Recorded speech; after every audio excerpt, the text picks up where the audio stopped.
Hi friends, எல்லாருக்கும் வணக்கம். So நாளைக்கு குரூப் 2 எக்ஸாம். ஸோ நல்லபடியாக எக்ஸாம் எழுதிட்டு வாங்க. ஸோ ஃபஸ்ட்டு என்னென்ன எடுத்து வைக்கணுமோ முந்தின நாளே அதான் இன்றைக்கே நீங்கள் எடுத்து வச்சுருங்க. ஒரு பெண்ணுனாலும் சரி, ஸோ மேக்ஸிமம் 2 பென்னு அல்லது 3 பென்னு வச்சுக்கோங்க, ஓகேங்களா. ஸோ அதுக்கப்புறம் ஆதார் கார்டு ஒரிஜினல் எடுத்து வச்சுக்கோங்க. ஸோ அந்த ஹால் டிக்கெட் எடுத்து வச்சுக்கோங்க, ஓகேங்களா.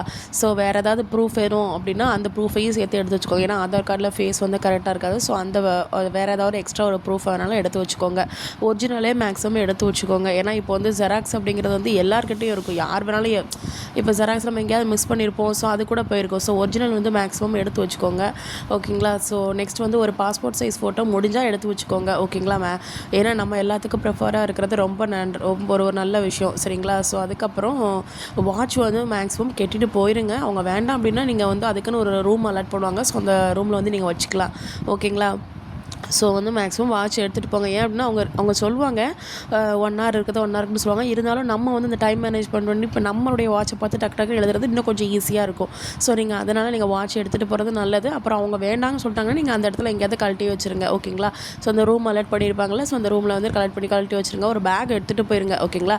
ஸோ அதுக்குன்னு ஒரு அலர்ட் பண்ணுற ரூம் இருக்கும்ல, அங்கே வச்சிடலாம், ஓகேங்களா. ஸோ அதுக்கப்புறம் நான் எக்ஸாம் ஹாலில் உட்காருங்க. ஸோ ரிலாக்ஸ்டாக இருங்க, ஓகேங்களா. மனசில் அப்படி பயந்துட்டு இருந்தீங்கன்னு வச்சுக்கோங்க, பாதி இது மண்டையிலேருந்து எல்லாம் காணாமல் போயிடும். ஸோ அதனால் எதுவும் பயப்படாமல் ஜாலியாக போய் எக்ஸாம் எழுதிட்டு வாங்க, ஓகேங்களா. ஸோ எல்லாமே நல்லது நடக்கும். ஸோ எல்லாரும் எல்லாத்தையும் படிச்சுட்டு போய் எக்ஸாம் எழுதி எல்லா மார்க்கும் எடுக்கிறது கிடையாது, ஓகேங்களா. ஸோ வந்து ஒரு சில இது அவங்களும் கெஸ்ட்டில் போட தான் செய்வாங்க. ஸோ அதுலேயும் மார்க் வர தான் செய்யும். ஸோ நல்லபடியாக எக்ஸாம் எழுதிட்டு வாங்க. All the best.